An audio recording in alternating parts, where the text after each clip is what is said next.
e te kaupapa o te rā. Tēnā koutou, tēnā koutou, tēnā koutou katoa. Ko waio, ko te aroa me tainui ngā waka, ko tongerero te maunga, ko taupo te moana, ko Ngāti Tūwhare toa, Waikato tainui me Ngāti Maniapoto nā iwi, ko Jules Lynch toku ingoa. Mōrena whānau, I'm the Regional Public Service Commissioner for Tamaki Makaurau, and it's my pleasure to MC our event this morning. I just want to welcome everyone here today, and I just want to start off by thanking our partners and our providers that are here today for the amazing mahi that you've been doing. Really sincere, heartfelt appreciation for the mahi that you're doing and you continue to do. So I'm going to get this underway and welcome our first guest speaker, who is the Honourable Chris Hipkins. Minister Hipkins is a Minister of Education, Minister of Police and Minister for the Public Service. He is also the Leader of the House and MP for Remutaka. He entered Parliament in 2008, and I'd now like to welcome Minister Hipkins to address you. Kia ora, Minister.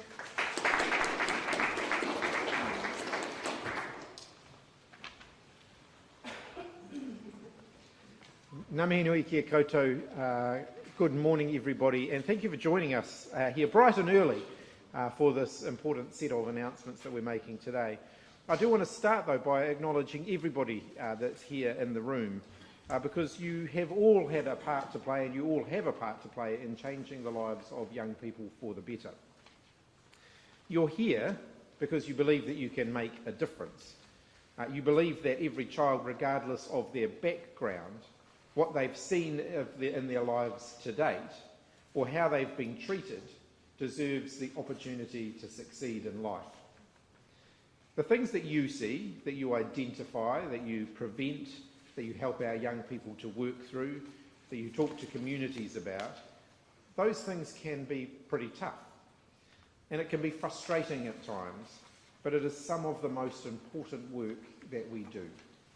Because giving young people another chance, a better chance at life, is one of the most important things we can do. And our government sees that, which is why that we are here today with all of you. There has been a spike in young people who are offending at the moment. Kids as young as 7 are involved in smashing shop fronts and doing ram raids in cars, often stolen cars. That has to stop. Many of these young people are already known to government agencies, not necessarily because they've offended, in many cases because they themselves have been victims, either as children or as they have been growing up. They may be known to us, but it's not something that we as government can necessarily solve on our own. We need to work together to do that. And that's why we're announcing a range of different things this morning that are designed to back you to do more to help. So, to run through some of the highlights, and then Minister Sepuloni will join me and run through some of the others. We're extending the Youth Guarantee Scheme to include young people up to the age of 24. And we're improving the wellbeing support and the transport subsidies that go with that program. Youth Guarantee supported around 6,600 young people last year. It helps those with low or no qualifications to move into higher level learning and sustainable employment through fees-free programs and training.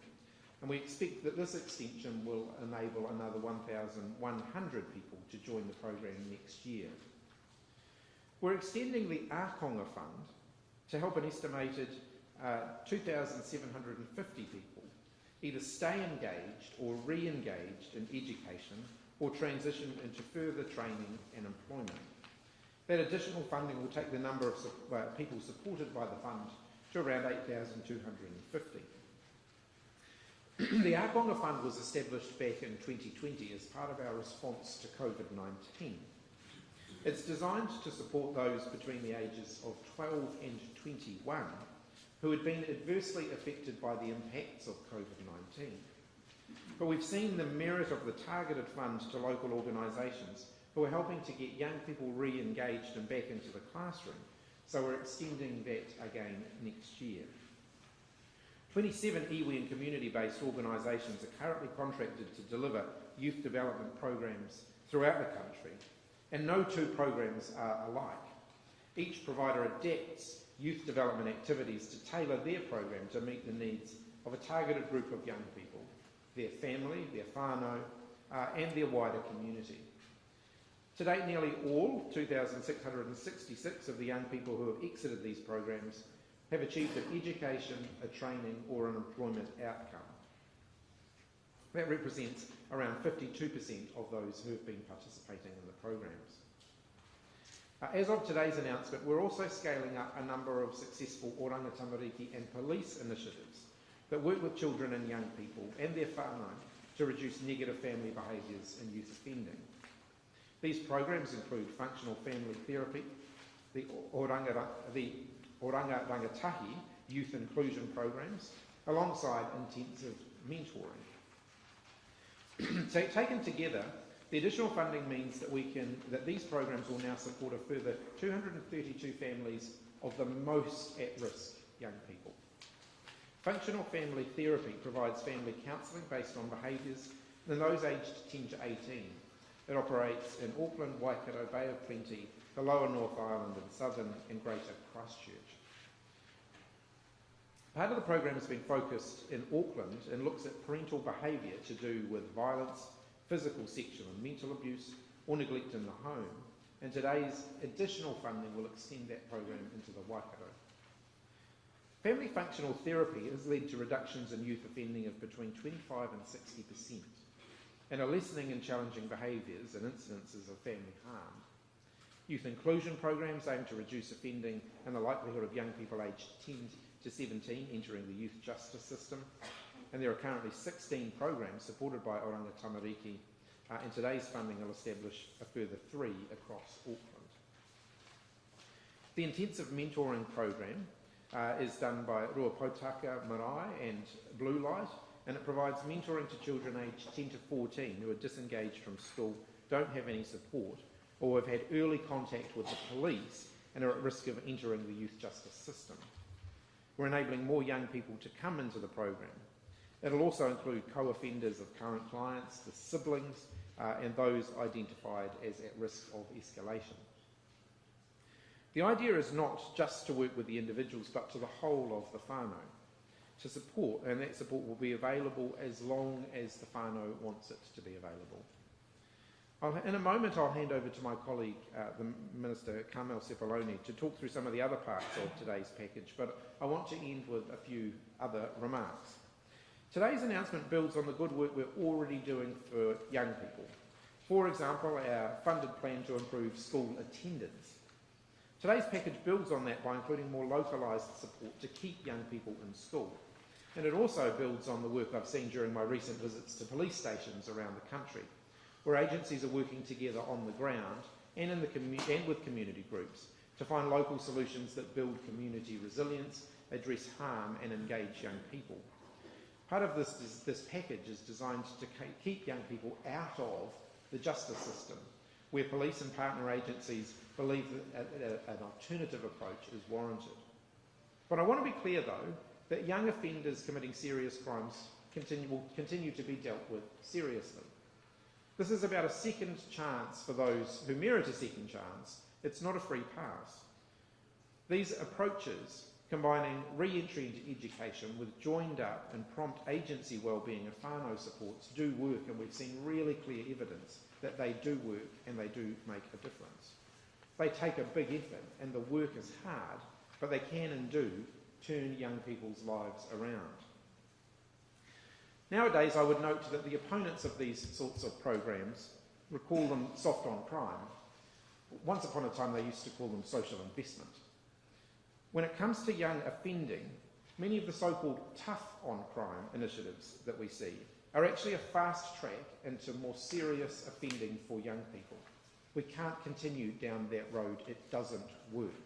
We'd far rather invest in preventing young people falling on the pathway to crime in the first place and getting them back on the straight and narrow, rather than engaging in the sorts of activities that may look tough, but ultimately actually make the problem worse rather than better. Our government believes that young people are too important to give up on, and that all young people who have found themselves on a pathway that could lead to more serious reoffending deserve the opportunity to have a second chance, not just those who come from middle class and wealthier families. So thank you very much, and I'll now hand over to my colleague, the Honourable Carmel Sepuloni.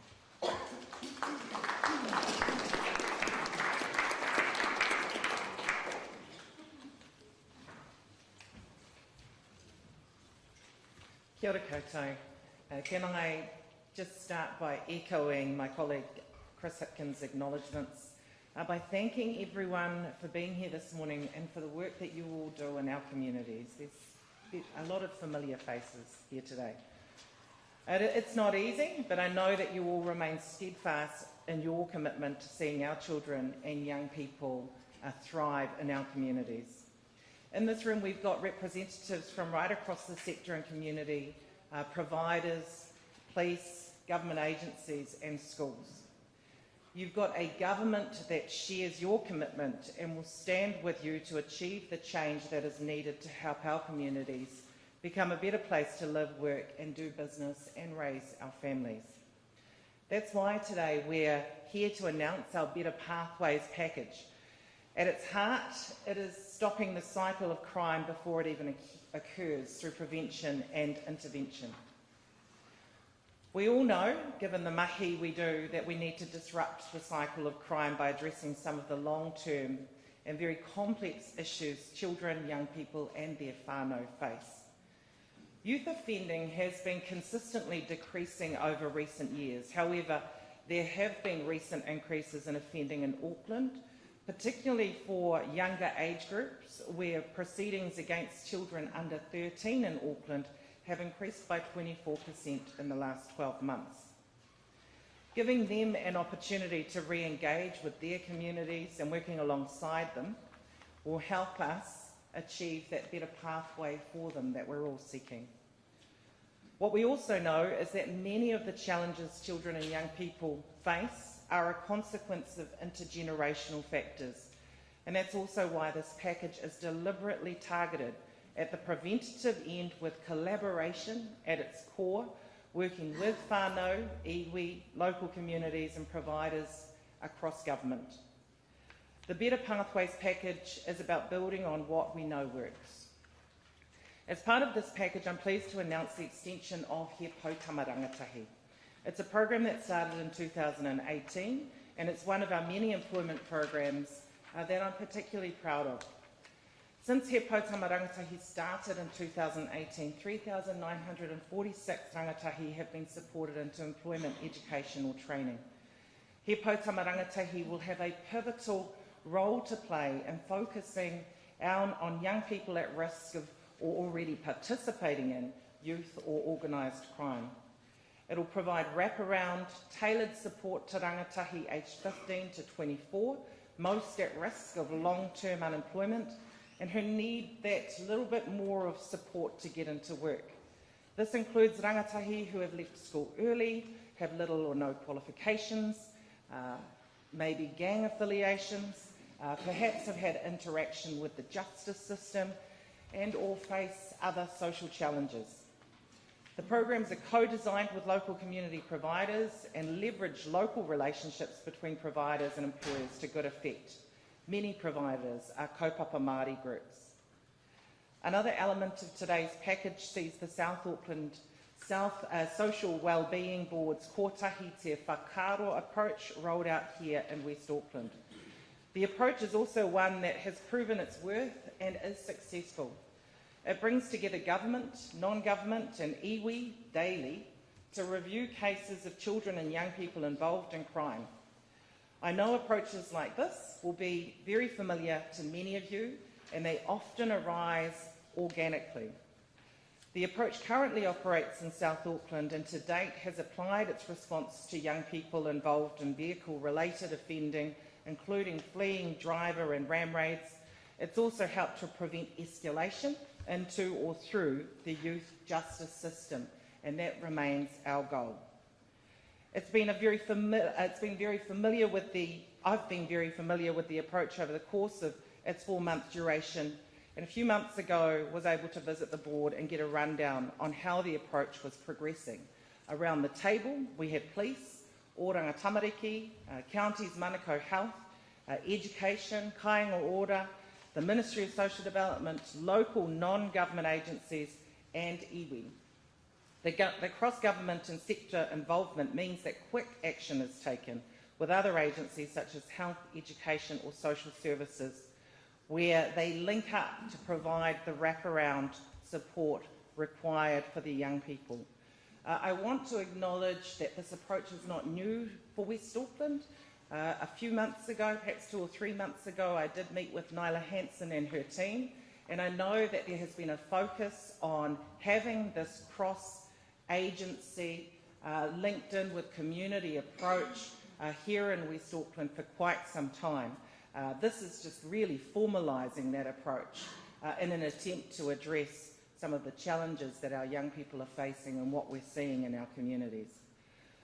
Kotahi Te Whakaaro is an effective intervention that has worked in an urgent and coordinated manner to support 52 tamariki to date, 50 of whom had been exposed to family harm.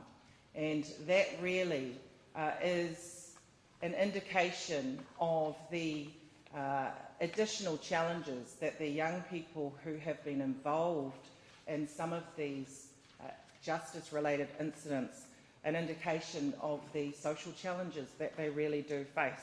I think it's important to note that it's not just about the 52 tamariki who have been involved in the incidents themselves.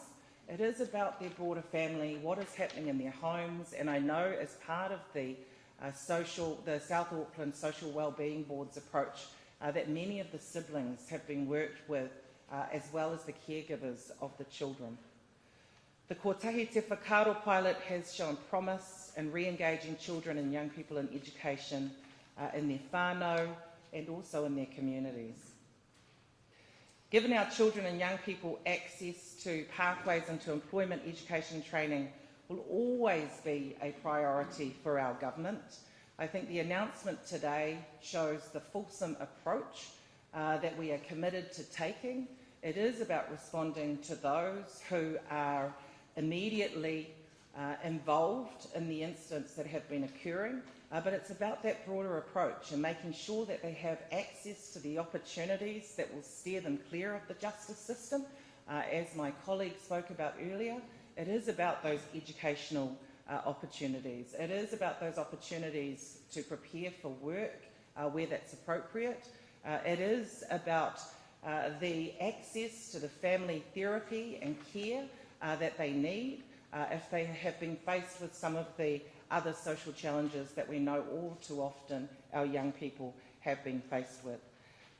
It is a whānau-centric approach that we're taking. We know that that works, but we know that collaboration is key to that working. And so I want to acknowledge all of the stakeholders that are in the room, because it's not just about government agencies. If there's anything that we've learned from the COVID response, that is that collaboration is key to making sure that we get the outcomes that we're all seeking. And we're certainly seeking positive outcomes for our rangatahi. Ka whai lava.